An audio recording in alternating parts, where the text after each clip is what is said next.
Vamos a escuchar la próxima ponencia. Viene de la doctora Gretel Mosquera, médico especialista de segundo grado de neurocirugía, árbitro y editor adjunto de la revista Archivo Médico de Camagüey, árbitro de la revista Humanidades Médicas, de la revista cubana de Neurología y Neurocirugía, secretaria del Consejo Científico Provincial de la Salud y miembro del Consejo Científico del Hospital Universitario Manuel Ascunce Domenech, miembro de la Sociedad Cubana de Neurología y Neurocirugía y vocal de la Sociedad Camagüeya de Neurocirugía y Neurocirugía. Con ustedes, la ponencia de la doctora Gretel Mosquera. Muy buenos días. Doy el agradecimiento al comité organizador del Congreso Virtual de Neurocirugía y de Neurología de República Dominicana del año 2020 por permitirme nuevamente participar con ustedes en este intercambio científico. A continuación les voy a presentar una conferencia titulada Hematoma subdural agudo en el adulto mayor, trauma flap versus craneotomía limitada, que son sencillamente opciones terapéuticas de las que disponen los neurocirujanos para evacuar este tipo de lesiones. El hematoma subdural agudo tiene sus particularidades en el adulto mayor y por eso precisamente vamos a dirigir la conferencia a este grupo mayoritario de pacientes. La mortalidad por hematoma subdural agudo traumático se mantiene elevada. De hecho, muchos autores consideran que la evacuación de los hematomas subdurales agudos 4 horas después del trauma puede aumentar la mortalidad al 80% y solo el 7% puede tener una buena recuperación. Lo cierto es que el hematoma subdural agudo continúa siendo una entidad de una alta mortalidad que, a pesar de los avances de la neurocirugía contemporánea, no se ha logrado mejorar su mortalidad de manera significativa. Lo cierto es que, como premisa para realizar esta investigación, partimos de la premisa de que el hematoma subdural agudo es el tipo de lesión primaria más frecuente en el adulto mayor, sobre todo aquellos que tienen traumatismo craneoencefálico grave y que de manera general se caracteriza por su gran volumen, por su extensión, y la mayor parte de las veces, aunque estos pacientes pueden encontrarse en coma, también pueden tener un debut pausisintomático. Lo cierto es que es una enfermedad a tener en cuenta en este grupo mayoritario de pacientes si tenemos en cuenta que el envejecimiento poblacional es un fenómeno demográfico creciente, es irreversible y constituye un reto sociosanitario. De hecho, por ejemplo, Cuba cuenta actualmente con un 18%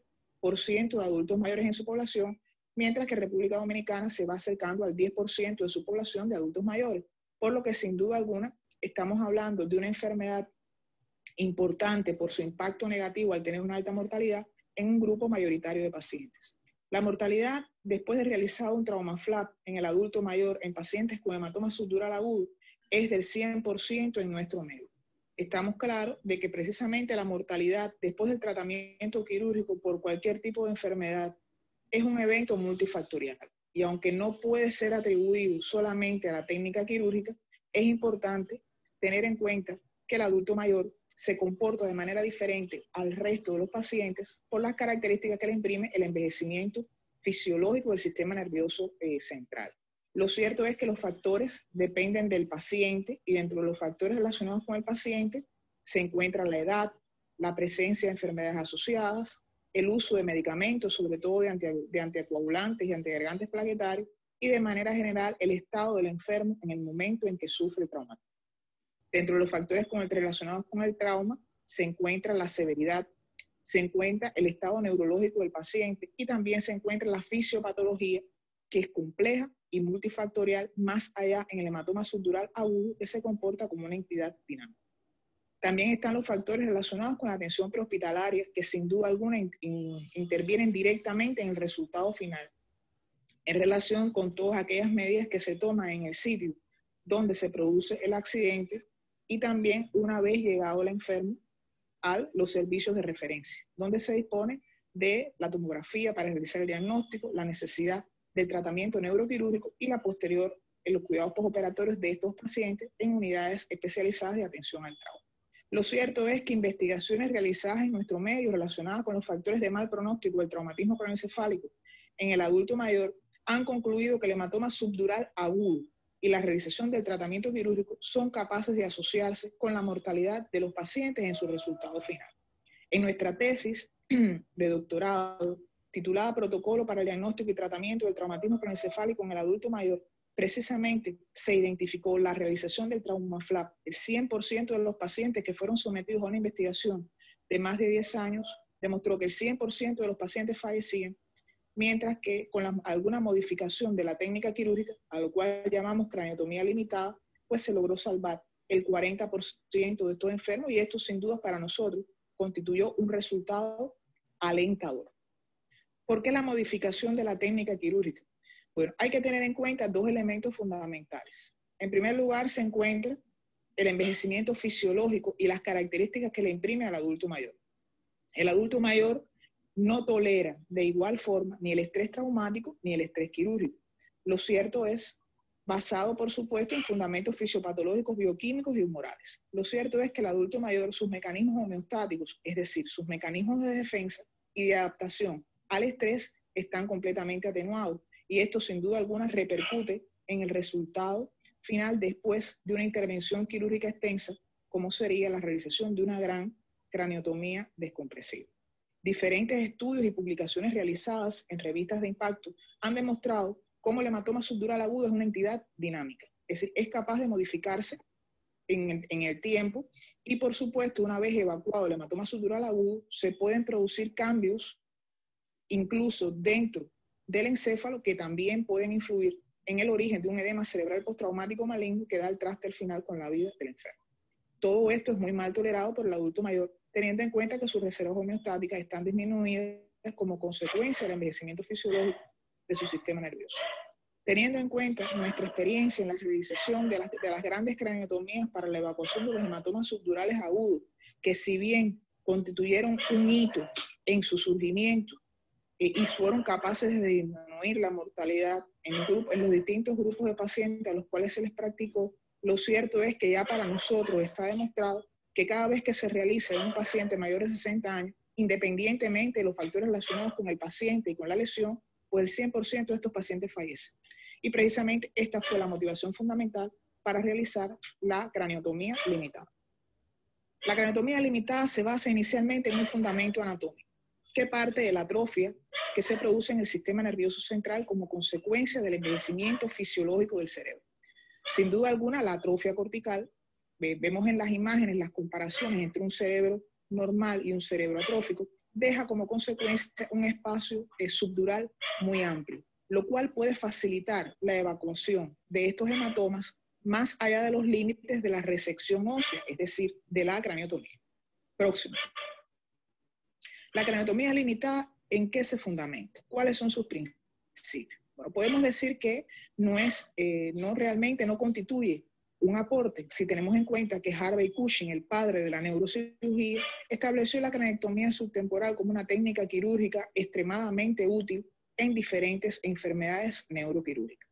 También nuestro profesor insigne de la traumatología en Cuba, el doctor Ramiro Pereira Riverón, había hecho referencia a la limitación de la resección quirúrgica en pacientes extremadamente graves. Lo cierto es que la craniotomía limitada se fundamenta en una craniectomía subtemporal de Cushing, donde uno limita la extensión del flap óseo superior, que en un trauma flap en condiciones normales debe tener aproximadamente de 10 a 12 centímetros, uno limita la extensión de la piel y limita la extensión de ese flap óseo superior. Son diferentes las bibliografías que han documentado que si uno compara el valor del flap óseo superior con la craniectomía subtemporal, sin duda alguna la importancia mayor la tiene precisamente la craniectomía subtemporal, a ser capaz de descomprimir la porción mesial de los lóbulos temporales, que sin duda alguna es un target en la orientación del tratamiento quirúrgico en este tipo de pacientes. Los resultados preliminares con la aplicación de esta craniotomía limitada hasta el 2011 fueron publicados en revistas nacionales. Sin embargo, resultó una gran motivación para mí cuando tuve la oportunidad de tutorear a una residente de la República Dominicana, a la cual quiero mucho y está a mi lado compartiendo esta actividad, como un profesor nuestro llamaba la atención sobre la publicación a nivel internacional de estos resultados. Realmente los resultados han sido publicados Y nosotros, la intención nuestra al presentarle esta modesta conferencia es compartir sencillamente qué hemos hecho con la intención de pacientes adultos mayores con hematoma subdural agudo, que como ya dije, es el tipo de lesión primaria más frecuente en los pacientes con trauma grave, puedan sobrevivir, teniendo en cuenta que la mayor parte de los pacientes nuestros a los cuales hicimos el trauma flap fallecieron. Si tenemos en cuenta la próxima diapositiva, donde podemos observar las características que tienen las resecciones óseas en las grandes craniotomías, ya sea unilaterales o bifrontales, realmente los pacientes adultos mayores, una vez que usted completa este primer tiempo de la cirugía, pues muchos de ellos ya pueden tener compromiso hemodinámico solo con la resección de las partes óseas, teniendo en cuenta las pérdidas sanguíneas importantes. Y esto es uno de los pilares fundamentales en los cuales se fundamenta precisamente nuestra técnica. Lo cierto es que la mayor parte de las referencias internacionales, publicaciones hechas en revistas de impacto que hablan sobre las craniotomías descompresivas y la edad en la literatura, sobre todo al inicio del siglo XX, en muchas de ellas prácticamente se contraindica la evacuación de hematomas subdurales agudos, lesiones traumáticas extensas en pacientes solo por tener más de 60 años. Nosotros consideramos que estos enfermos deben tener algún tipo de opción terapéutica, después, por supuesto, de realizar una evaluación personalizada de los casos. Y en ninguna de estas se hace referencia a una craniotomía limitada con las características que proponemos como una opción terapéutica para evacuar estas grandes lesiones en el adulto mayor y lograr tener una mejor supervivencia. Lo cierto es que la craniotomía limitada en el adulto mayor se fundamenta en la presencia de un espacio subdural amplio atribuido al envejecimiento fisiológico del cerebro. Al limitar la extensión del flap óseo superior, se limita la lesión sobre las partes blandas y óseas, lo cual reduce el estrés quirúrgico y sin duda alguna disminuye el tiempo quirúrgico y anestésico, lo cual también actúa de manera favorable sobre los mecanismos homeostáticos envejecidos del adulto mayor. Sin duda alguna, la realización de cualquier tipo de tratamiento quirúrgico en el paciente grave, independientemente de la edad que tenga, tiene que estar complementado con un tratamiento neurointensivo en la unidad de traumas, que incluye, por supuesto, las medidas generales clásicas que todos conocemos, todos aquellos fármacos encaminados a la reanimación y protección cerebral, y por supuesto el neuromonitoreo intensivo de los distintos sistemas y variables. A manera de conclusión, podemos decir que la craniotomía limitada es una propuesta de tratamiento neuroquirúrgico efectivo para la evacuación del hematoma subdural agudo en el adulto mayor, y sería de nuestro agrado poder intercambiar sobre la aplicación de esta técnica en pacientes de diferentes instituciones hospitalarias y, por supuesto, tener una idea de cuáles son los resultados que permitan una mayor aplicación de esta técnica, que para nosotros ha sido efectiva, ya que hemos logrado sin grandes complicaciones la evacuación de los hematomas y que algunos de nuestros pacientes logran sobrevivir con una calidad de vida aceptable, que es nuestro objetivo. Una vez más, agradezco al comité organizador la oportunidad y la gentileza de haberme permitido participar desde Cuba para darle nuestras modestas experiencias en la atención al trauma craneoencefálico, que es a lo cual nosotros nos dedicamos fundamentalmente. Muchas gracias.